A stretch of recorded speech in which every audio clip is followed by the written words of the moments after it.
Hola muchachos, silencio por favor. Buenos días, yo soy el doctor Fortunato. Para los que no me conocen, voy regresando de Guatemala y el día de hoy me tocó impartirles el tema de evaluación prequirúrgica de pacientes con catarata, ¿ok? Antes de iniciar el tema, me gustaría hacer una pregunta a los R1. ¿Ustedes cuáles son R1 y R0? ¿Cuáles son los puntos que creen que son importantes a considerar en un paciente que vamos a evaluar para cirugía de catarata? Uno a la vez, por favor. Historia clínica. ¿Y qué te gustaría saber del paciente?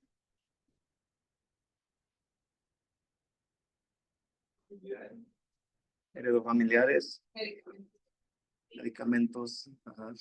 ¿Le harían algún estudio o solicitarían algo en un paciente que le...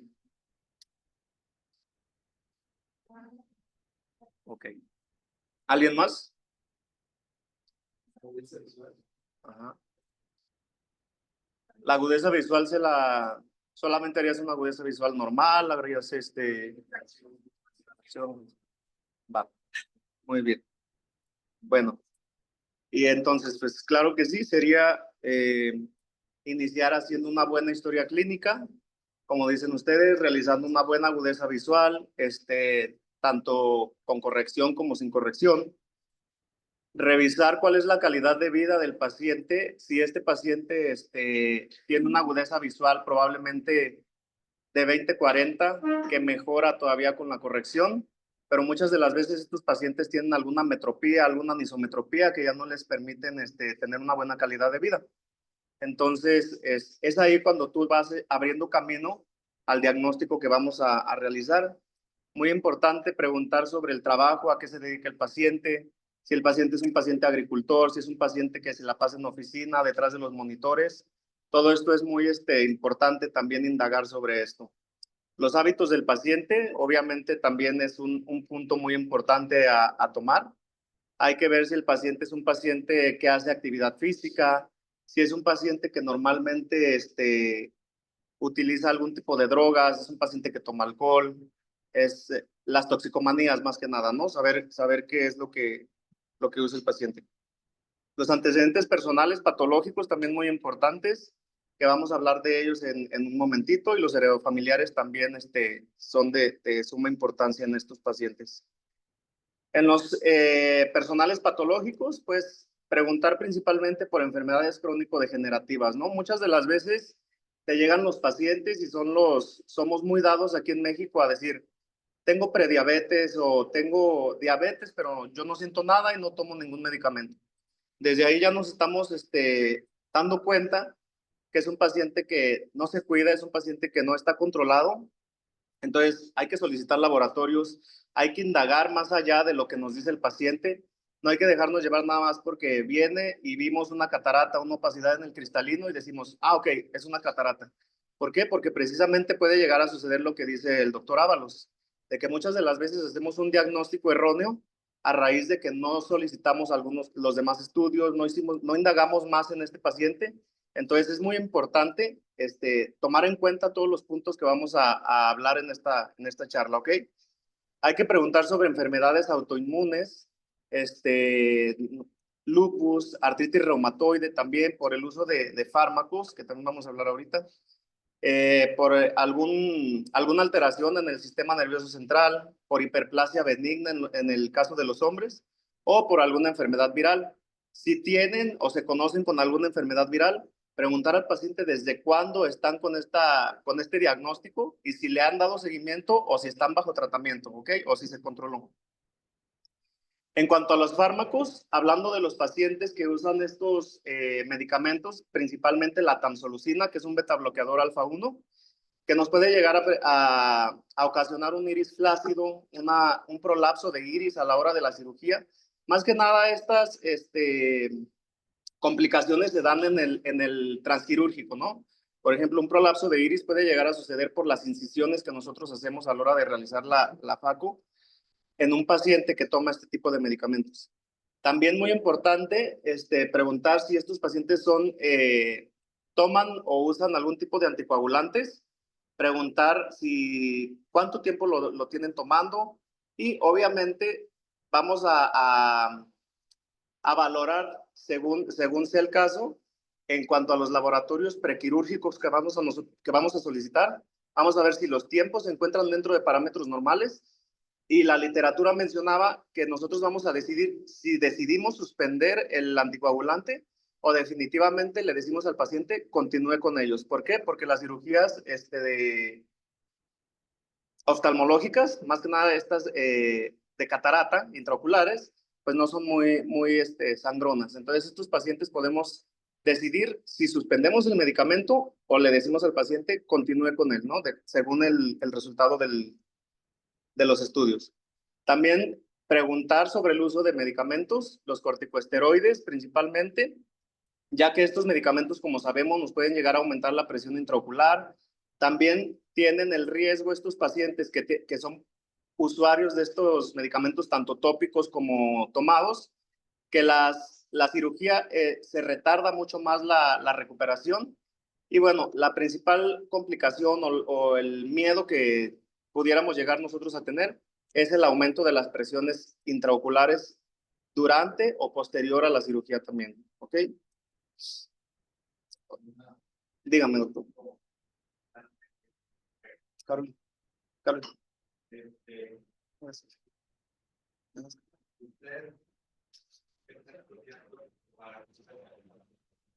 Yo, oftalmo, doctor.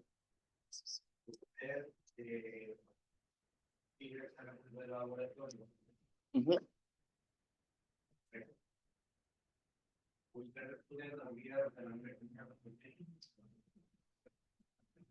No le entendí lo último.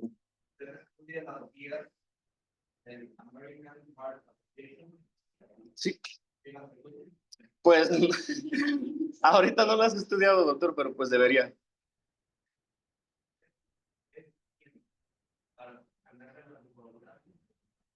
No, no, nosotros no podemos. Más para adelante, ya cuando hable de los laboratorios, vamos a tocar eso.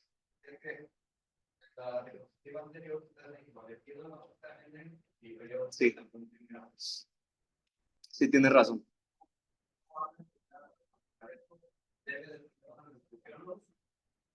O mandado el internista, pero si ya tienes probabilidad de que ya tienes el medicamento, de las manos que mandó con el indicado, no hable en primera persona. Muy bien. Para eso, cuando usted nos pasa, donde se ve esto, y cada paciente, y es el encargado de cuidar, de observación. Pero como digo, no se requiere con el que yo quiero el laboratorio y yo checo todo lo que yo decido. Porque la Guía Americana de Cardiología, pues el corazón, que ya dice que no es necesario cargar la anticoagulante. Okay. Ya lo aclaró, que no se debe de cambiar la música de catarata. No se preocupe. Bueno. Y los puntos a considerar, como lo mencionaban los compañeros, previo a la cirugía va a ser una agudeza visual, tanto con corrección como sin corrección, para valorar cuál va a ser el porcentaje de la calidad visual del paciente, ¿no? Lo mencionado anteriormente, preguntar por trabajo, hábitos y dependencias tóxicas. Hay que identificar las alteraciones que puedan modificar el abordaje quirúrgico en el pronóstico visual. Hay que ver si el paciente tiene antecedentes de algún traumatismo, alguna enfermedad inflamatoria, ya sea uveitis u otra enfermedad. Un paciente ambliope, pacientes con glaucoma, que ya tengan el diagnóstico, siempre hay que preguntar y hay que indagar sobre esto, ¿no? Porque muchas de las veces nos llegan pacientes que no saben ni siquiera lo que tienen, y ellos les contó la señora de la esquina que tienen una catarata y que vayan y se las van a quitar. Y resulta que cuando vienen con nosotros nos dejamos llevar muchas de las veces por lo que nos dijo la señora de la tiendita, ¿no? De que tienes catarata. Ah, sí, es que la señora ya dijo, se la voy a quitar.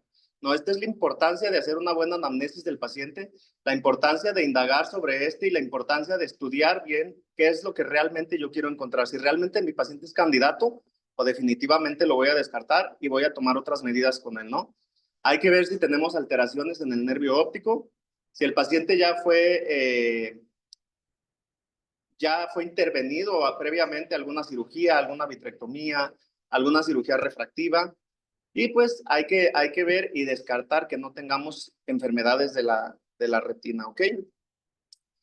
La disminución de la agudeza visual, muchas de las veces, como les mencioné al principio, hay pacientes que llegan nada más a revisión y no han percibido esta baja de la visión, ¿no? Ellos creen que es normal ver así y resulta que cuando nosotros hacemos esta evaluación, notamos que el paciente ya tiene una agudeza visual ya muy deteriorada, ¿no? Una agudeza visual de 20-40 o peor con corrección, que no mejora con corrección, perdón.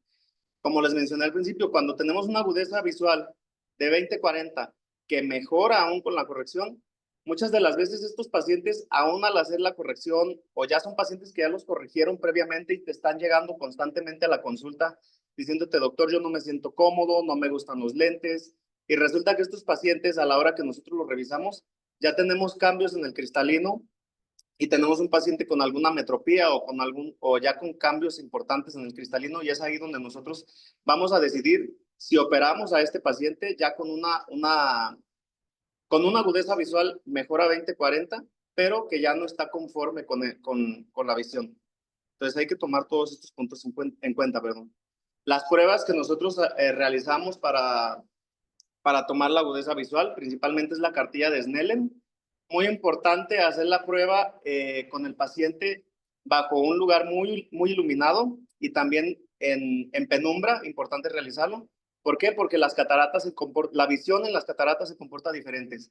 Hay pacientes que dicen yo veo mejor en la noche o hay pacientes que dicen yo veo mejor durante el día, ¿no? Entonces es por eso la importancia de realizar la prueba tanto en la luz como en penumbra. Hay que revisar la agudeza visual tanto lejana como cercana. Igual, ver la agudeza visual mejor corregida. Hacer la prueba con agujero estenopeico. Muy importante realizar todas estas pruebas sin dilatar, ya que algunas cataratas, como lo es la subcapsular posterior, muchos pacientes te van a referir mejora una vez que lo dilataste, ¿no? Son estos pacientes que los dilatas y ya no quieren cirugía, ya lo que quieren es, yo mejor me llevo esas gotas, doctor, porque ellos ven mejor. Entonces hay que explicarles claramente y decirles cuál es el pronóstico de ellos, ¿no? De que realmente están cursando por este cambio en el cristalino y decirles, una vez que vuelva el cristalino a la normalidad, pues vamos a continuar con esta disminución de la visión. El pronóstico, la refracción, pues va a ser para ver el pronóstico visual. Uno de los datos que vamos a tomar en ella, pues, va a ser para ver cuál es el pronóstico visual de nuestro paciente en el posquirúrgico.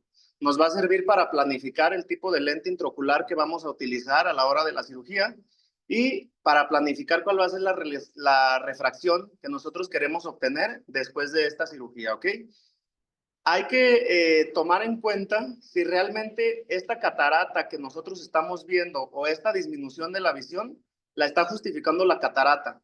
¿Por qué? Porque ahí es donde intencionadamente tenemos que buscar más allá de si realmente se trata solo de la catarata. Muchas de las veces les digo, hay pacientes que se desconocen con alguna otra enfermedad y resulta que cuando nosotros cuando nosotros lo revisamos más a fondo, nos encontramos con esta sorpresa, ¿no? Que tenemos alguna otra patología añadida y resulta que el paciente ni siquiera lo sabía.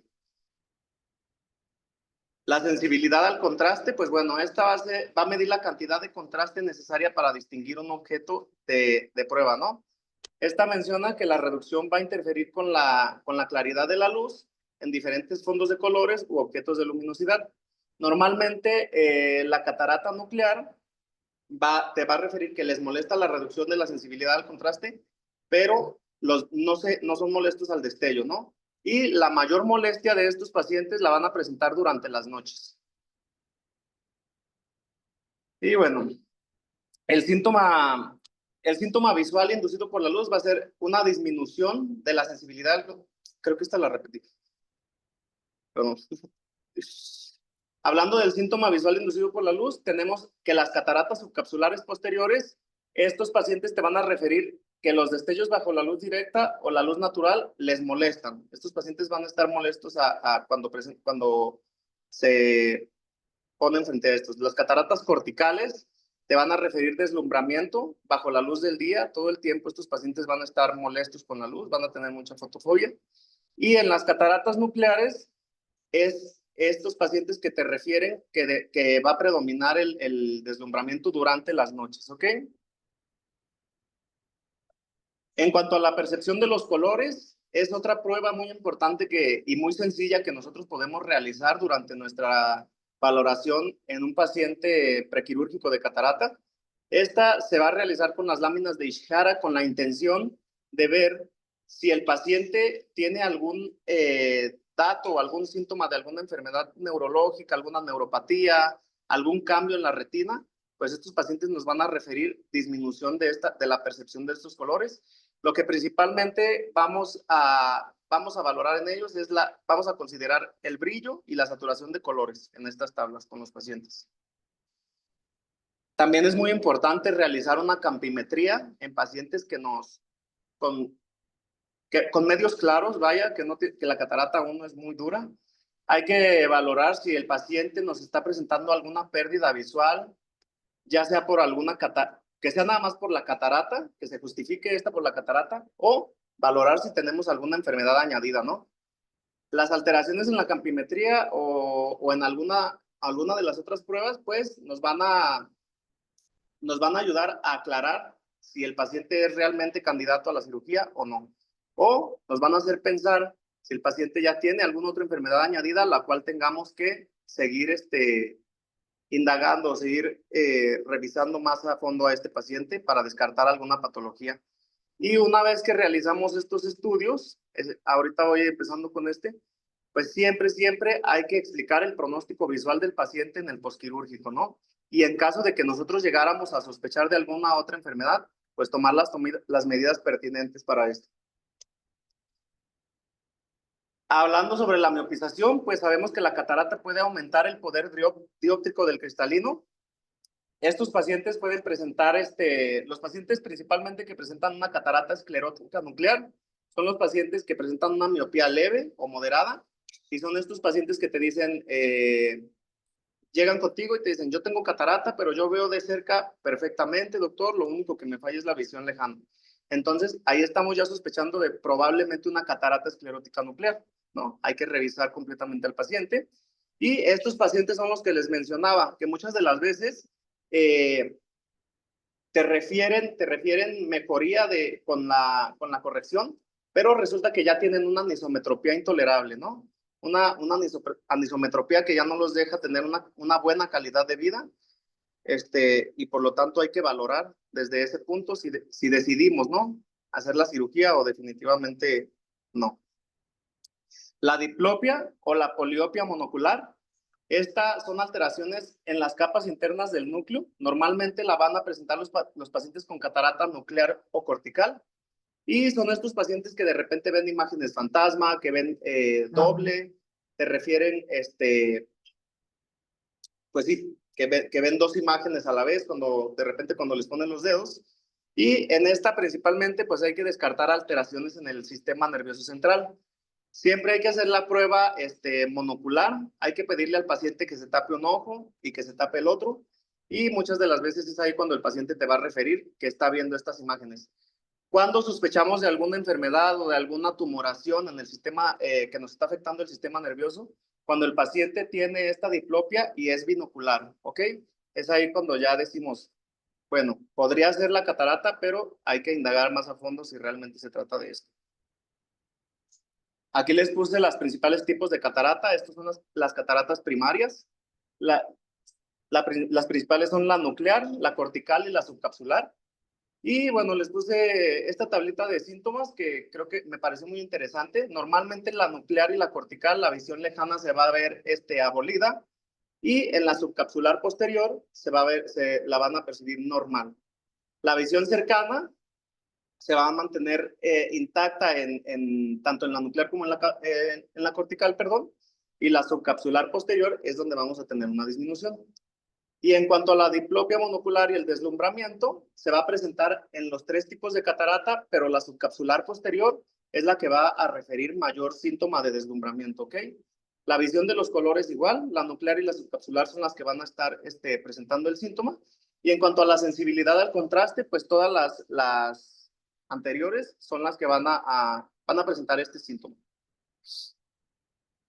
Hay que hacer una buena valoración de la superficie ocular, esto es muy importante para descartar alguna enoftalmia o cejas prominentes, ¿no? Que nos puedan llegar a generar alguna alteración en el transoperatorio.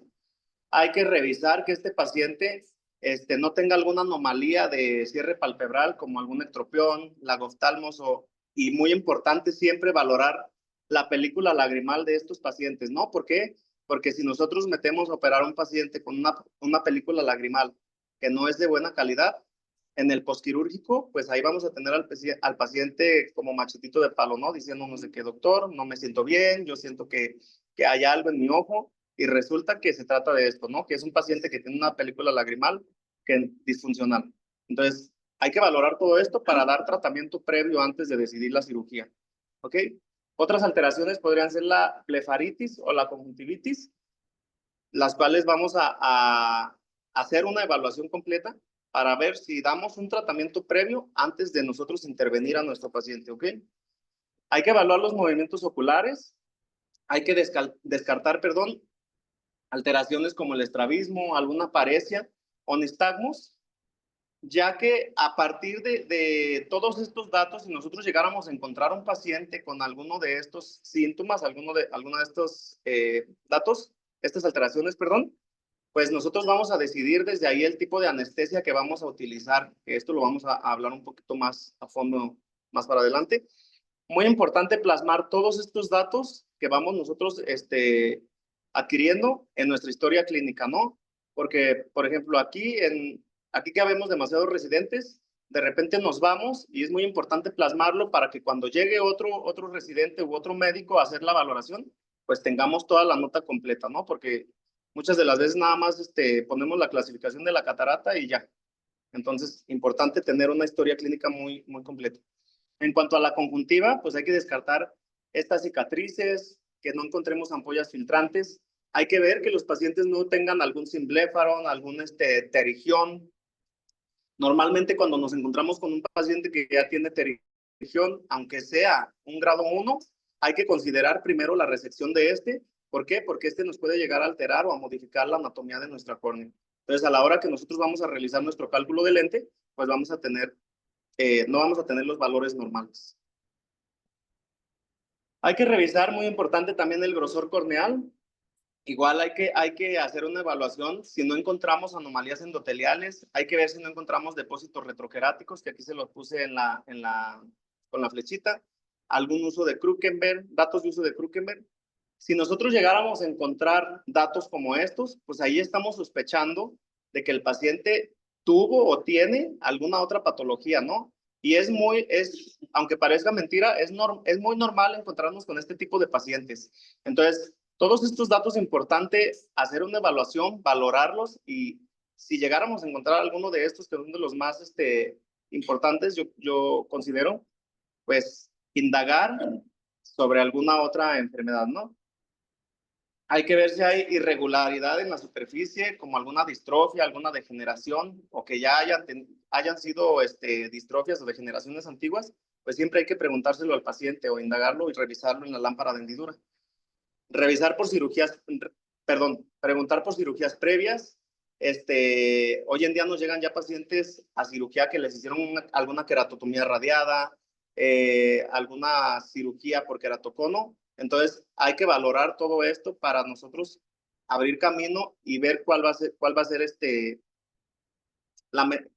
qué es la decisión más importante a seguir, ¿no? Cuando hay que revisar la cámara anterior.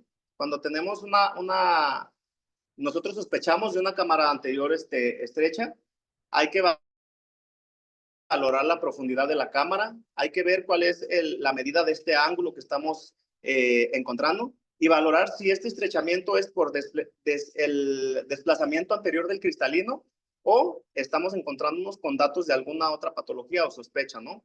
Hay que ver el grosor axial del cristalino y hay que descartar celularidad y descartar hipopión en estos, pues en los pacientes, ¿no? Que vienen a valoración de catarata. También en los pacientes, como les mencioné al principio, que son usuarios de fármacos como la tamsulosin, principalmente en los hombres, hay que descartar o hay que ver que no tengan presencia de iridodonesis. ¿Qué quiere decir esto? Que el iris se mueve, como que tiembla a la hora de que el paciente mueve el ojo para evitar alguna complicación transoperatoria. Hay que ver si hay alguna atrofia del iris o alguna debilidad zunular. Que el paciente tenga una mala dilatación, siempre hay que valorar qué tanto dilata el paciente. ¿Por qué? Porque esto nos va a servir para evaluar cómo va a ser nuestra cirugía, ¿no? Si vamos a necesitar alguna otra herramienta para realizarla o no. Si tenemos algún iris puntiforme, hay que ver si encontramos pacientes ya con material pseudoexfoliativo en el margen pupilar, como se ve aquí en la imagen en la menú arriba. O sinequias anteriores o posteriores, que estas nos van a dar datos de que pudiera haber tenido el paciente algún traumatismo o alguna enfermedad inflamatoria previa, ¿no? También hay que descartar alguna rubiosis. Si encontramos rubiosis en el paciente, pues hay que ver si él ya se conoce con alguna otra enfermedad o no se conoce aún, para indagar sobre esto, ¿ok? En cuanto a las pupilas, pues hay que realizar una revisión para ver la respuesta pupilar. Hay que descartar si tenemos algún defecto pupilar aferente que nos haga pensar en alguna patología en retina o alguna disfunción en el nervio óptico. Y posterior a haber revisado todo esto, hay que hablar siempre con el paciente del pronóstico visual que va a tener este paciente, ¿no? Como les mencioné anteriormente, hay que siempre recalcar en la historia clínica el tamaño pupilar con y sin dilatar, ¿ok? ¿Qué tanto dilata nuestro paciente una vez que ya logramos la dilatación máxima? En cuanto al cristalino, importante siempre describirlo previo a la dilatación y después de dilatarlo. Acuérdense que las subcapsulares posteriores y las nucleares siempre nos van a referir mejora una vez que están dilatados. El síndrome de pseudoexfoliativo, que es lo que les mencionaba, que cuando encontramos la pseudoexfoliación en el reborde pupilar, pues resulta que cuando nosotros dilatamos ya podemos encontrarnos con un síndrome de pseudoexfoliación también en el cristalino, que nos va a estar ocasionando distorsiones en el reflejo. También hay que valorar que no tengamos alguna subluxación de cristalino o la presencia del anillo de Bosnius, que como les mencioné, puede ser dato de alguna enfermedad inflamatoria o algún traumatismo previo que haya tenido ya nuestro paciente. Tenemos diferentes tipos de catarata, hay diferentes grados, tenemos 4. Vamos a hablar ahorita de la catarata inmadura. Esta, pues la opacidad no se va a ver afectada en su totalidad entre la corteza y el núcleo, y la sombra del iris, pues va a estar presente en estos pacientes, ¿no? En estas cataratas, como lo vemos en la primera imagen. La catarata madura es esta segunda imagen que les puse a su mano derecha. En esta, pues la opacidad ya se va a extender de una cápsula hacia la otra. Y bueno, en estos pacientes ya vamos a observar una corteza y un núcleo con opacidad ya importante. Y la sombra del iris en estos pacientes va a estar ausentes. La tercera va a ser la catarata hipermadura. En esta ya vamos a encontrar una cápsula blanca de un color blanco nacarado. Y la corneza y el núcleo pues ya van a estar involucrados, ¿no? Y por último tenemos la catarata morganiana. Esta ya es una etapa tardía de la madurez y normalmente la corteza va a ser translúcida y vamos a encontrarnos con licuefacción en esta catarata, que es como estas manchas blancas que se ven ahí en la imagen. Normalmente nosotros el sistema de clasificación que utilizamos es el sistema de LOX. Se los puse aquí en colores porque cuando yo empecé la residencia para mí fue un poquito confuso entender qué es lo que tratábamos de ver y se los quise compartir. Espero que se les haga un poquito más fácil. El LOX, en cuanto a describe tanto catarata nuclear, cortical como subcapsular posterior. En la nuclear, lo que principalmente vamos a valorar va a ser el color y la opacidad según el grado de color. Esta se ve a dividir desde N01 hasta NC6. En la cortical, lo que vamos a valorar principalmente va a ser qué tanto invade el material cortical, que inicia normalmente desde la periferia. Y este se va a dividir desde C1 hasta C5. Y la subcapsular posterior, bueno, esta va a comenzar en la parte posterior del cristalino y va a empezar del centro hacia la periferia. Normalmente se va a dividir de P1 hasta P5 y es así como vamos a ir haciendo la clasificación. Respecto al fondo de ojo, hay que realizar una buena oftalmoscopía. Muchas de las veces por la opacidad de medios, pues no se logra realizar, pero pues tenemos otras herramientas, ¿no? Hay que ver si solicitamos algún estudio de mácula y nervio óptico para descartar alguna otra patología. Ya cuando tenemos la opacidad que es ya muy importante esta opacidad, pues no nos permite realizar estos estudios. Entonces ahí decidimos si hacemos algún ultrasonido modo B o utilizamos otras alternativas. Pero si nosotros logramos entrar, hay que descartar que tengamos neovasos en la retina, tanto central como periférica, sangrados o algún otro cambio en ella, ¿ok? Un dato importante que me pareció, cuando nosotros realizamos alguna cirugía, que tenemos una catarata ya muy madura, muy dura, que no la podemos sacar por medio de FACO, pues hacemos una cirugía extracapsular. Nada más que hay que recordar que esta se asocia a altas tasas de desprendimiento de retina y a degeneraciones maculares en el posoperatorio, ¿ok? Las mediciones preoperatorias, pues bueno, tenemos varias. Tenemos la de contacto y la de inmersión. Normalmente la de inmersión es la de mayor exactitud. La de contacto, tenemos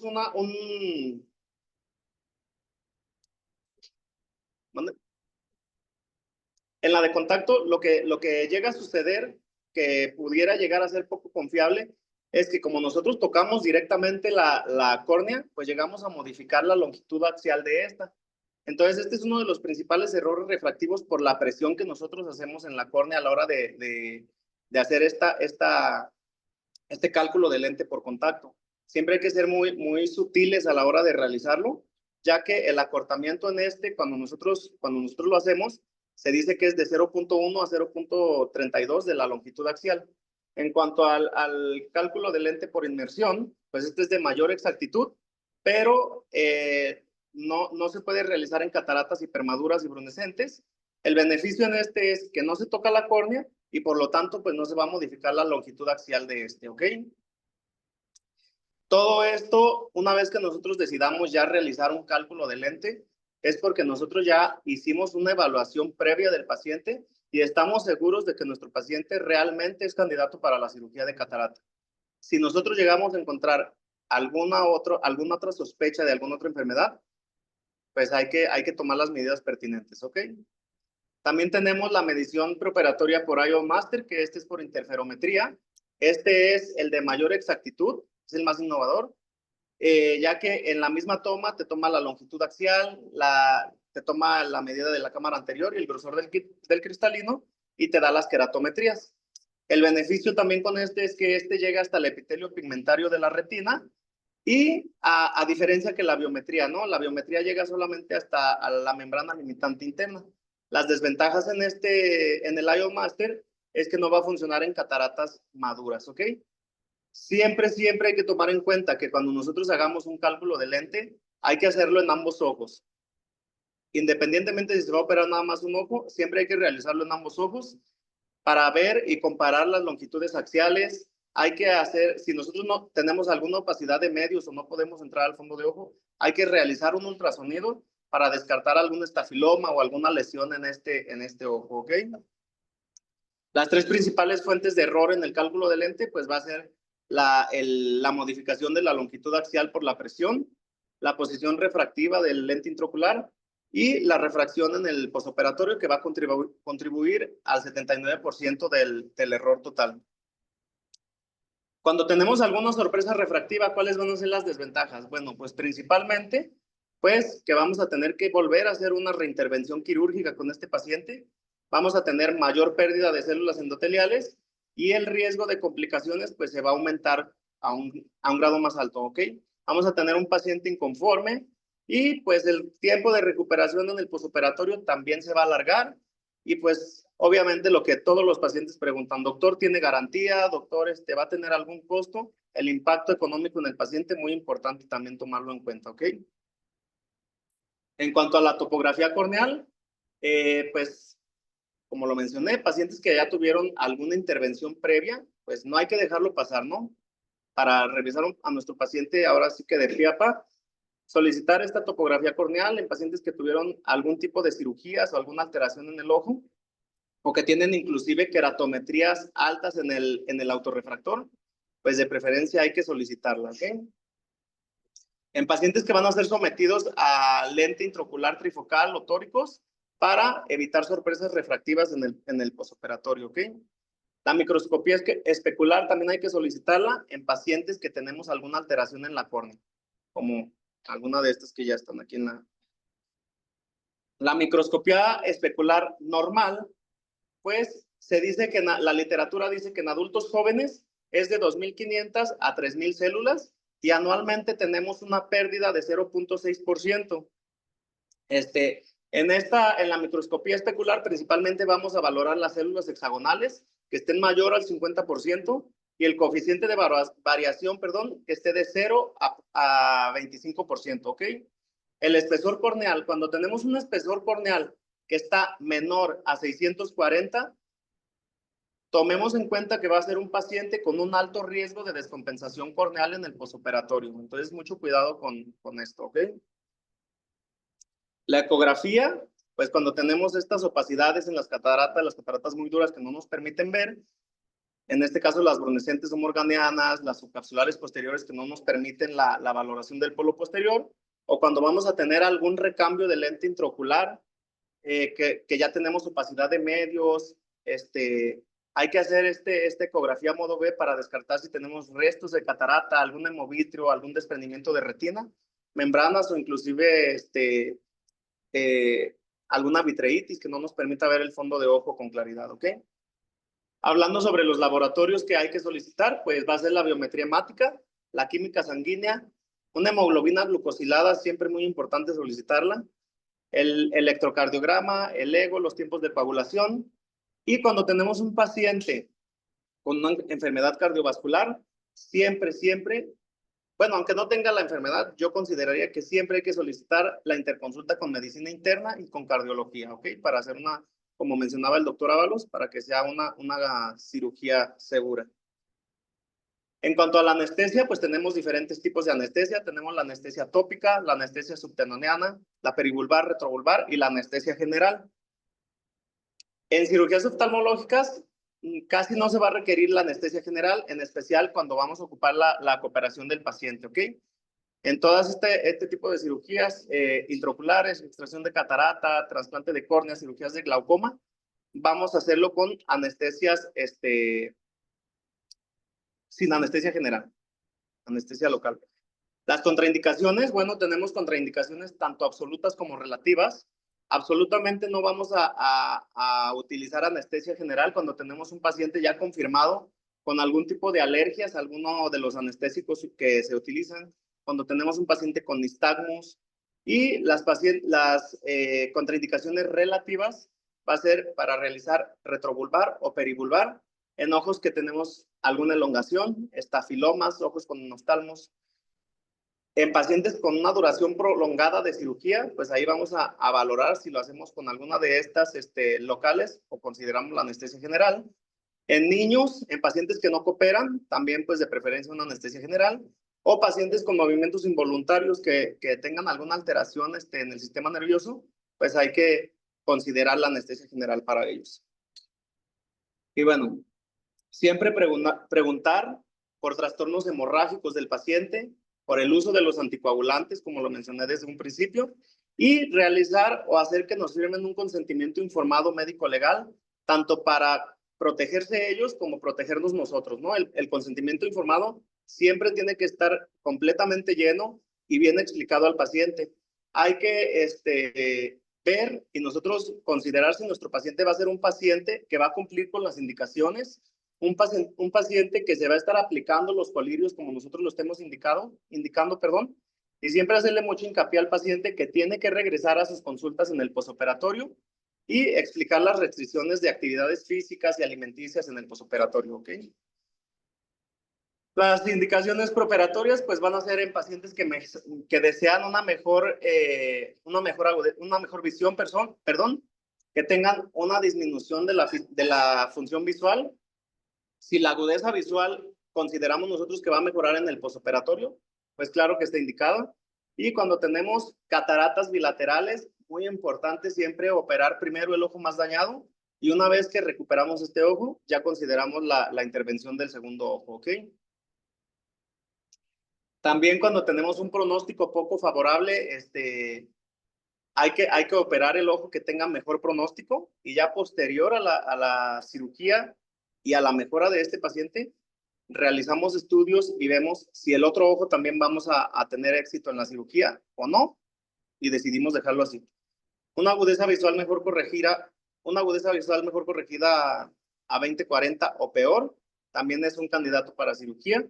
Ametropías altas, cuando tenemos una metropía alta podemos optar por realizar esta cirugía de PG-BAC, donde se utilizan 2 lentes intraoculares, o inclusive cuando el paciente lo decida, ¿no? Muchas de las veces el paciente no cumple con las indicaciones para la cirugía, pero hay pacientes que ellos ya se quieren hacer la cirugía, entonces si es decisión de él, te firman los consentimientos y todo, adelante. Y bueno, las contraindicaciones preoperatorias va a ser trastornos en la película lagrimal, que tenemos la presencia de un ojo seco. Primero hay que tratarlo, conjuntivitis activas, queratitis, trastornos inflamatorios, como una uveitis que ya esté activa o una uveitis que se desconozca del paciente, alteraciones palpebrales, como lo mencioné, ectropión, entropión o lagoftalmos, y gracias.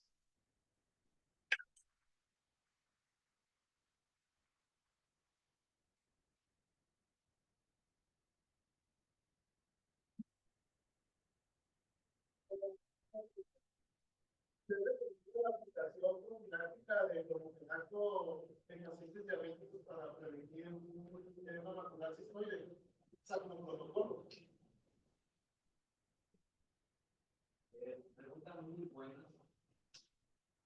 Consideramos cuál es el riesgo principal en los sistemas para poner el edema macular. Este es el riesgo principal